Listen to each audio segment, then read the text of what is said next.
很多人以为海外富豪把资产转移到新加坡，仅仅是为了避税。这种看法其实非常片面，甚至可以说，完全忽略了当前的国际地缘政治现实。在过去全球化高歌猛进的时代，资本的首要目标是追求利润最大化，哪里收益高，钱就往哪里走。但是在当前的国际局势下，随着逆全球化趋势的加剧，大国博弈的白热化，以及各种突发地缘冲突的不断上演，资本的首要诉求已经发生了根本性的逆转。现在，资本最看重的不再是高回报，而是绝对的安全。我是本地的时事评论员，今天我们不谈空洞的理论，而是从最硬核的经济基本面和政策底层的逻辑，来深度剖析一下高净值人群为什么在这个特定的历史节点，集体选择将目光投向新加坡。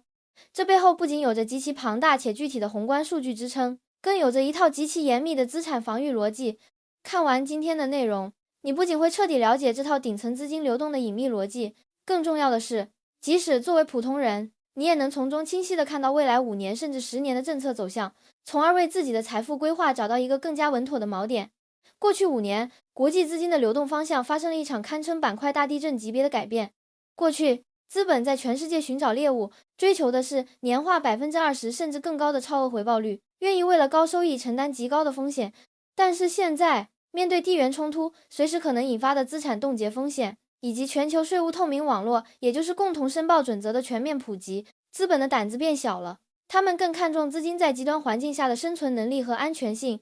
我们看到，曾经被视为避险天堂的欧洲保密银行体系正在逐渐瓦解，百年的老牌银行也会面临信用危机。同时，开曼群岛、维尔金群岛这些传统的离岸金融中心，随着经济实质法的落地，也面临着越来越巨大的国际监管和制裁压力。无处安放的巨额财富，迫切需要寻找一个新的避风港。高净值人群需要一个政治绝对中立、法治环境与国际最高标准完全接轨，同时又具备极强主权信用背书的地点。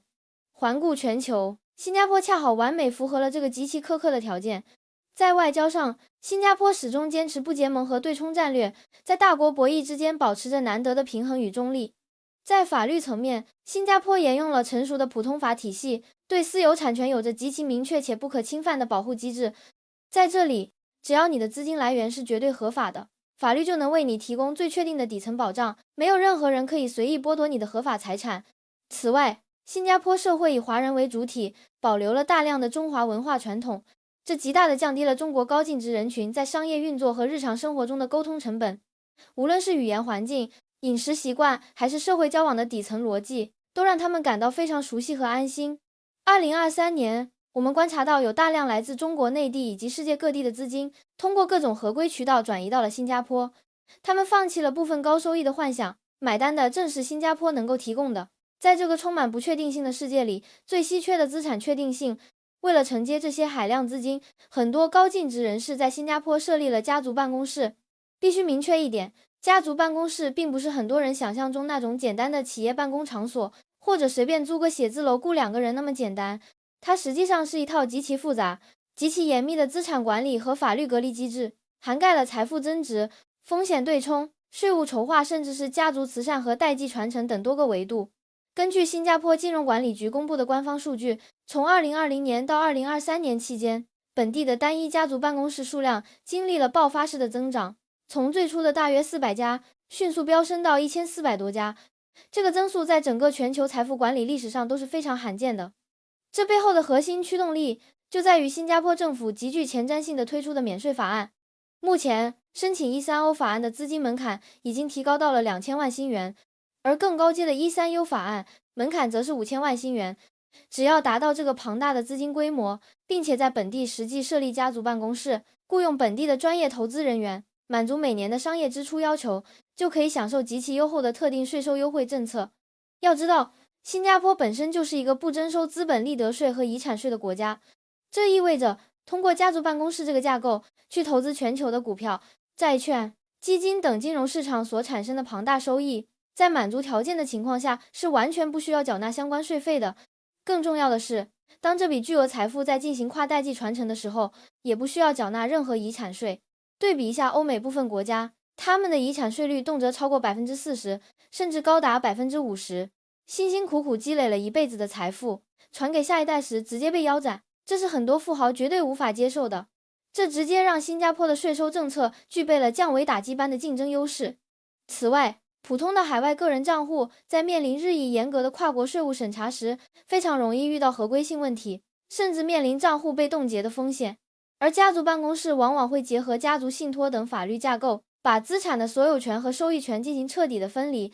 这套机制在法律层面上筑起了一道坚不可摧的防火墙，提供了最合法、最坚固的资产保护。如果你手里现在就有5000万新元的现金，面对这样一套顶级的财富防御系统，你会如何规划这笔资金？欢迎在评论区分享你的财富布局思路。除了硬核的资产保护，顶级的教育资源是吸引海外高净值人士和精英阶层的另一个绝对核心因素。我们接触过非常多30多岁的行业精英和企业高管，他们不惜放弃国内优渥的条件，申请新加坡永久居民权，最主要的目的根本不是为了自己，而是为了下一代的教育规划。他们非常清楚，在全球化的今天，一张通往世界顶尖名校的门票有多么重要。他们希望通过新加坡这块黄金跳板，完美连接欧美的知名大学。我们可以看一组非常直观的数据。2023年全球国际文凭考试，也就是我们常说的 IB 考试的数据显示，全球考生的平均分还不到30分，但是新加坡考生的平均分长期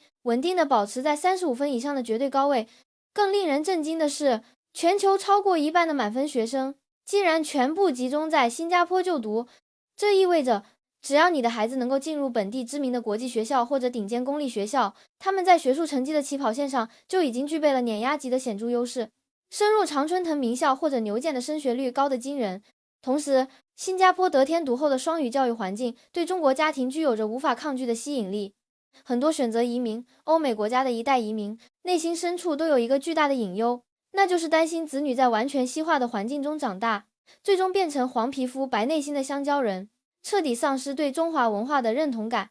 但在新加坡，这个问题迎刃而解。在这里，英语是绝对主要的学术、法律和工作语言，保证了孩子未来能够无缝融入全球化的竞争舞台。但同时，华语依然在日常生活中保留着极其重要的社会地位。本地社会极其重视传统的家庭观念、尊师重道以及一定程度的教育竞争。这种大环境与中国传统家庭的价值观高度契合，学生既可以完全适应欧美的顶级学术标准，同时也能深深扎根，保留华人的文化认同和道德底色。这极其完美地缓解了许多移民家庭所面临的文化代沟和身份认同撕裂的问题。当然，本地的公立学校实行着非常严格，甚至有些残酷的分流制度，从小学离校考试就开始层层筛选。这套极度务实、精英导向的教育模式，虽然压力不小，但却是新加坡这个缺乏自然资源的岛国能够长期维持强大国家竞争力的最重要基石。看到这里，很多人可能会产生一种错觉，认为只有身价过亿的高净值人群才有资格移居新加坡，这其实是一种非常普遍的误解。不可否认，针对超级富豪的全球商业投资者计划，也就是 GIP， 起资金门槛确实已经大幅提高到了2500万新元，而且对企业的营业额和实体雇佣有着极其严苛的要求。纯粹的资本移民难度已经大幅增加，甚至可以说是难如登天。但这并不意味着大门已经关闭，因为新加坡目前正在经历产业升级，极其急需科技、医疗、绿色经济和高端金融领域的专业人才。普通的中产精英和专业人士完全可以通过不同的工作准证途径来到这里，实现降维打击。针对全球顶尖的高收入群体和跨国企业高管，政府重磅推出了顶级专才准证，也就是 One Pass。只要你在过去1年的固定月薪达到3万新元，或者在市值超过5亿美元、年营收超过2亿美元的超级企业担任核心高管，就可以毫无压力地获得长达5年的长期签证，而且配偶还可以直接在本地工作。针对科技行业的高级研发人才和技术大牛，新加坡有专门的科技准证，持有这种准证的人根本不需要提前获得本地企业的聘用，你可以直接空降本地进行创业，担任董事或者进行技术投资。当然，对于绝大多数优秀的专业人士来说，申请的主力依然是就业准证，也就是 EP。从2023年9月起，新加坡的就业准证正式实行了互补专才评估框架，也就是 Compass 打分系统。这套系统的出台，让原本模糊的审批标准变得极其透明和明确。评估的4大基础维度包括薪资水平、学历背景、企业员工国籍多元化以及本地员工比例。总分只要达到40分及格线，即可顺利申请。这40分怎么拿？其实非常简单，如果你毕业于全球排名前100的顶尖大学，学历这一项就可以直接满分获得20分。如果你的薪资能够达到本地同行业、同年龄段的前90%，可以再轻松获得20分，这样就已经达到及格线了。所以，如果你拥有中国顶级高校的学历，并且目前在人工智能、区块链或者金融科技等风口行业工作，只要薪资符合标准，申请的成功率是极高的。这是一个绝对的红利期。如果你对这套打分系统还不太清晰，欢迎把你的具体行业、工作年限和最高学历写在评论区。我可以抽空帮你做一个精准的预评估，看看你距离拿到新加坡的入场券还有多远。深度了解了家族办公室底层严密的运作机制、双语教育体系无可比拟的升学优势，以及工作准证高度透明的评分标准之后，我们就能拨开迷雾，极其清晰地看清当前全球财富和人才流动的宏观大趋势。无数的海外精英和富裕阶层跨越重洋来到新加坡，他们苦苦寻求的，本质上正是当前动荡的国际环境中最稀缺的奢侈品，也就是确定性。无论是为了建立坚不可摧的防火墙进行资产保护，还是为了给下一代规划一条通向世界顶尖学府的黄金教育路径，新加坡都凭借其卓越的制度设计，提供了一个极具前瞻性且极度务实的最优选择。在当下这个黑天鹅频发的时代，把部分核心资产和生活重心进行战略性转移，布局到这里，绝对不是一种退缩，而是应对全球化极具不确定性的一种最高级的防守策略。永远记住，一个人在关键节点的战略选择，往往直接决定了整个家族未来几代人的发展方向和阶层跨越。如果你对海外资产配置、离岸家族信托架构，或者具体的移民路径还有任何深度的疑问，非常欢迎在评论区留言探讨，我会仔细阅读，并挑选部分最具代表性的问题，在未来的节目中用最硬核的具体数据进行详尽解答。如果你认为这期深度解析的内容对你的财富规划和人生决策有实质性的参考价值，请务必点击订阅我的频道，并点赞支持。同时，也请把这支视频分享给你身边那些正在思考资产出海和教育规划的亲友。保持理性的独立判断，时刻关注宏观政策的实际走向。我们下期硬核视频不见不散。